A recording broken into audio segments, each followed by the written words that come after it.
Okay, so ready ka na ba sa 2-point turn? Okay, so malaking bagay ito sa kagaya mo na mahina pa sa manibela. Pagalan mo, signal ka ng kaliwa. Check, kung walang sakyan, go, kaliwa. Yan, lapitan mo yon. Pag malapit ka na, stop ka po muna, no? Stop. Then lagay po muna sa reverse. Then saka kabigin mo sa kanan. Yan, tapos habang kinakabig mo yan, pakawalan mo konti yung brake mo, tapos tingin ka sa mirror dito. Yan, then dyan. Okay, stop. Stop mo. Huwag mo matataranta sa kanila. Lagay mo sa drive.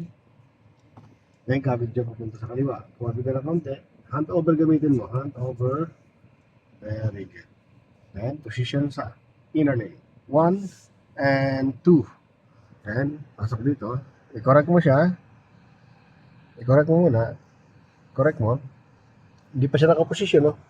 Ang pangit ng posisyon, nakatabi ni, kailangan, pag nasa kalsada ka, kailangan nakaposisyon yung sakyan mo. Kasi once na nasagasaan mo yung kaliwa, sisikip ang kaliwang side. Pag nasagasaan natin ang kanan, sasakyan, sisikip ang kanan. Na, pilitin mo na ilagay sa gitna yung sasakyan. Okay? So, wala ba sa likod?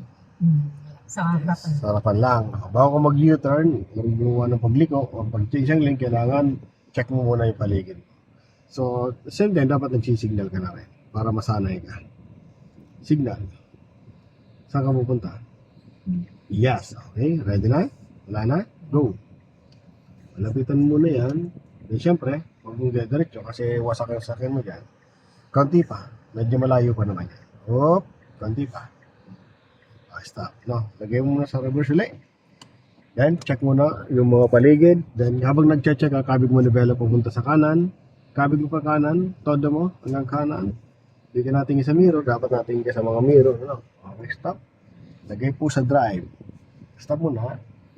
Sa drive, then pagalay mo sa sakyan mo. Go, kabig.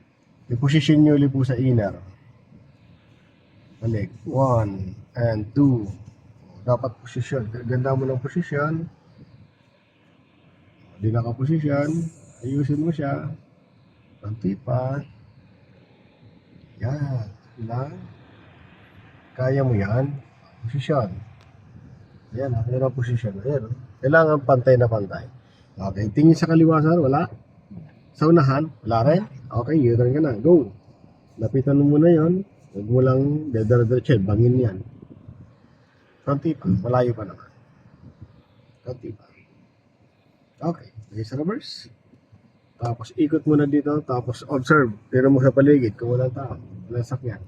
O, yung manibela mo, stop muna, stop muna. May mali sa manibela. Dapat todo na kagad dito. Todo mo na po. Yan, todo. Ano, habang ina-atras mo yun, dapat kinakabig mo. Habang gumagalaw yung sakyan mo, todo manibela mo. Okay? Stop. Lagay mo sa drive.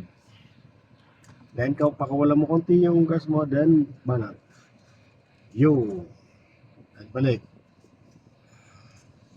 Okay, position. Very good. Isa pa.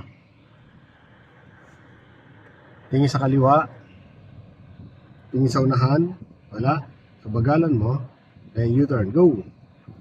Check mo. Lapitan mo yan. Yan. Okay. Lagay sa reverse. Tingin muna sa kaliwat kanan. Then, abang pinapatras mo, todo mo ito manibela mo.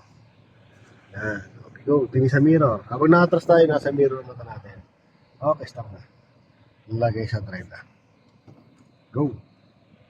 Inner lane ulit. Inner lane. Kailangan makorek mo yan. Kailangan magaling ka mag-position yung sakyan mo sa gitna ng kalsada. Kasi pag hindi ka pa marunong mag-gitna niyan, mahirapan ka pag nasa marami ka ng sakyan. No? Pwede kang mag-cause ng traffic or pwede kang masabitan. Ano? Kailangan nakapantay lagi ang uso ng sakyan. Or yung sakyan natin nasa gitna ng guhit na yan. U-turn na tayo, tingin sa kaliwa, tingin sa kanan. Pag wala, gawin mo. Go! Yan, lapitan mo muna yan. Then stop it.